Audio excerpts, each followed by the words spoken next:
اعوذ باللہ من الشیطان الرجیم بسم اللہ الرحمن الرحیم۔ اب آ گئی وہ آیت کہ جس سے استدلال کیا گیا ہے کہ ایمان بالرسالت نجات کے لیے ضروری نہیں ہے۔ ان الذین آمنوا والذین ہادوا والنصارى والصابئین من آمن باللہ والیوم الآخر وعمل صالحا فلہم اجرہم عند ربہم ولا خوف علیہم ولا ہم یحزنون۔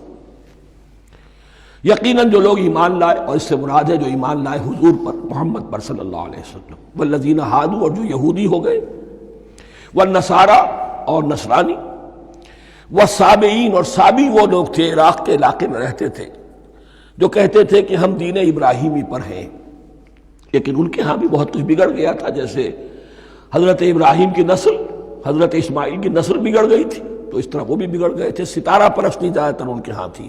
من آمن باللہ والیوم الآخر، جو کوئی بھی ایمان لایا اللہ پر اور یوم آخر پر، وعمل صالحا، اور اس نے عمل کیے اچھے، فلہم اجرہم عند ربہم، تو ان کے لیے محفوظ ہے ان کا اجر ان کے رب کے پاس، ولا خوف علیہم ولا ہم یحزنون، اور نہ ان پر کوئی خوف ہوگا اور نہ وہ کسی حزن سے دوچار ہوں گے۔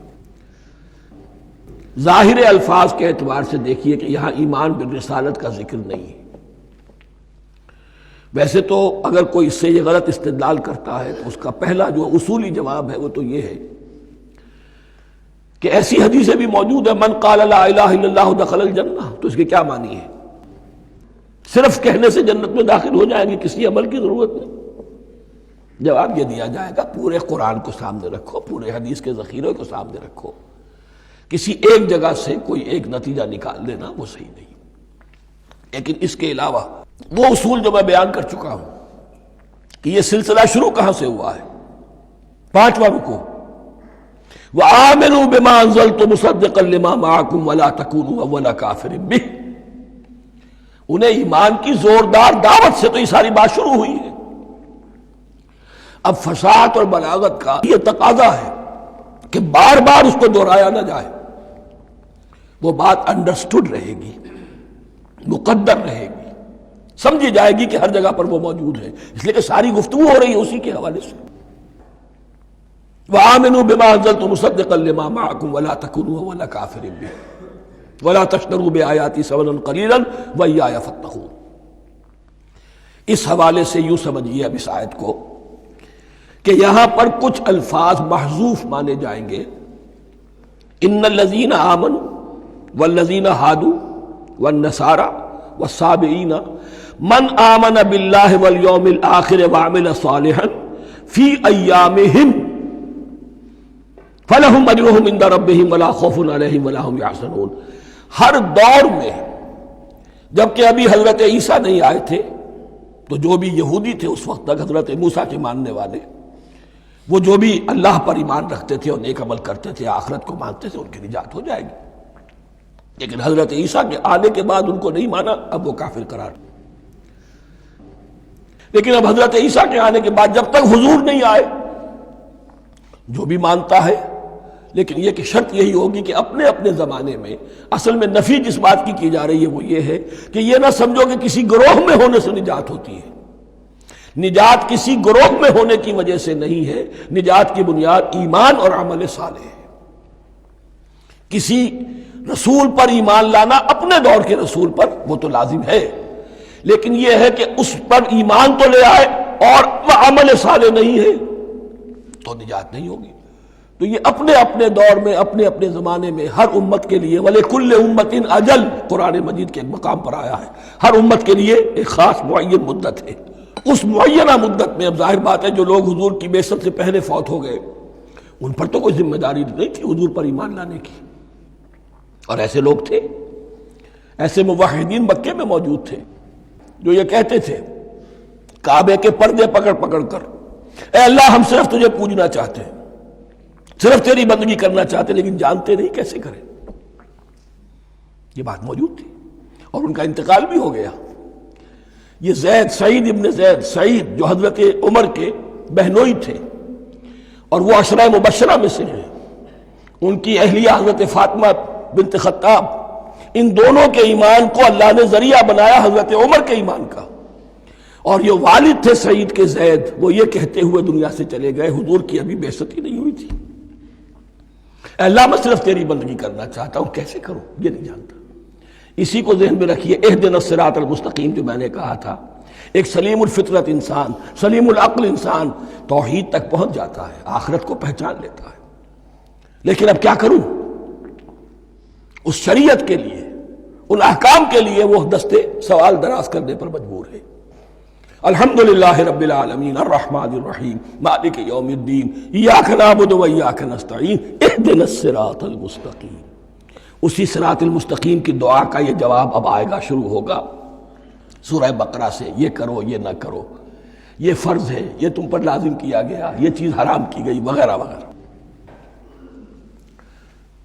ان الذين آمنوا والذين هادوا والنصارى والصابئين من آمن بالله واليوم الآخر وعمل صالحا، اور محذوف الفاظ فی ازمنتہم، اپنے اپنے زمانے میں، یا فی ایامہم، فلہم اجرہم عند ربہم ولا خوف علیہم ولا هم یحزنون۔ وَإِذْ أَخَذْنَا مِيثَاقَكُمْ وَرَفَعْنَا فَوْقَكُمُ الطُّورَ، اور ذرا یاد کرو جب کہ ہم نے تم سے عہد لیا، قول و قرار لیا، اور تمہارے اوپر اٹھا دیا طور کو، پہاڑ کو۔ جب تورات دی گئی تو اس وقت ایک کیفیت معجزانہ طور پر ایسی پیدا کی گئی، ان کے اوپر ایک رعب ڈالنے کے لیے اور خشیت قلب میں پیدا کرنے کے لیے کوہ طور اٹھا کر معلق کر دیا گیا۔ اس وقت کہا گیا خذوا ما آتیناکم بقوۃ، تو اس قول و قرار کے وقت ایک معجزے کی شکل یہ ہوئی تھی۔ وَإِذْ أَخَذْنَا مِيثَاقَكُمْ وَرَفَعْنَا فَوْقَكُمُ الطُّورَ خُذُوا مَا آتَيْنَاكُمْ بِقُوَّةٍ وَاذْكُرُوا مَا فِيهِ لَعَلَّكُمْ تَتَّقُونَ، پکڑو اس کو مضبوطی کے ساتھ جو ہم نے تمہیں دیا ہے، اس حدیث، اس کتاب کو، تورات کو، اس شریعت کو، ان احکام کو۔ وَاذْكُرُوا مَا فِيهِ، اور یاد رکھو اسے جو کچھ کہ اس میں ہے، لَعَلَّكُمْ تَتَّقُونَ، تاکہ تم بچ سکو۔ ثُمَّ تَوَلَّيْتُم مِّن بَعْدِ ذَلِكَ، پھر تم نے روگردانی کی اس کے بعد، اس میثاق کو توڑا، میثاق الست کو توڑا تھا، اور دوسرے یہ میثاق شریعت جو تم سے لیا گیا اس کو بھی توڑا۔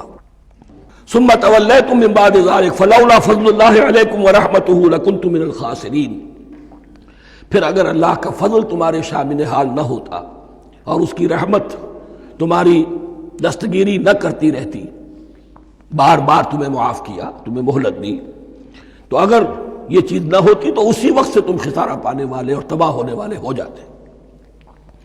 وَلَقَدْ عَلِمْتُمُ الَّذِينَ اعْتَدَوْا مِنْكُمْ فِي السَّبْتِ، اور تمہیں خوب معلوم ہے تم میں سے وہ لوگ جنہوں نے سبت کے قانون کو توڑا، حد سے تجاوز کیا۔ یہ واقعہ تفصیل کے ساتھ سورہ اعراف میں آئے گا کہ ان کی شریعت میں ہفتے کا روز معین کر دیا گیا تھا، کوئی دنیاوی کام نہیں ہوگا۔ آج بھی وہ لوگ جو ہے سبت کو، جو بھی پریکٹسنگ جیوز ہیں، وہ اس کی پابندی کرتے ہیں اور بڑی شدت سے کرتے ہیں۔ لیکن ایک زمانے میں ایک خاص ان کا قبیلہ تھا کہ جس نے ایک بڑے ہی شرعی ہیلہ ایجاد کر کے اس قانون کی دھجیاں بکھیری۔ تفصیل ہم پڑھیں گے سورہ اعراف میں۔ وَلَقَدْ عَلِمْتُمُ الَّذِينَ اعْتَدَوْا مِنْكُمْ فِي السَّبْتِ، اور تمہارے علم میں ہے تمہارے وہ لوگ کہ جنہوں نے سبت کے قانون کے ضمن میں خلاف ورزی کی، فَقُلْنَا لَهُمْ كُونُوا قِرَدَةً خَاسِئِينَ، تو ہم نے کہہ دیا ان کو کہ ہو جاؤ ذلیل بندر، ان کی شکلیں بس کر دی گئی، انہیں بندروں کی شکل میں تبدیل کر دیا گیا۔ فَجَعَلْنَاهَا نَكَالًا لِمَا بَيْنَ يَدَيْهَا، پھر ہم نے اس واقعے کو یا اس بستی کو ایک بنا دیا مثال، لوگوں کے لیے ان کی عبرت کے سامان بنا دیا، ان کے لیے بھی جو سامنے موجود تھے اس زمانے کے لوگ، اور ان کے لیے بھی جو بعد میں آنے والے تھے۔ وَمَوْعِظَةً لِّلْمُتَّقِينَ، اور اسے ایک نصیحت، ایک سبق آموزی کی بات بنا دیا اہل تقویٰ کے لیے۔ صدق اللہ العظیم۔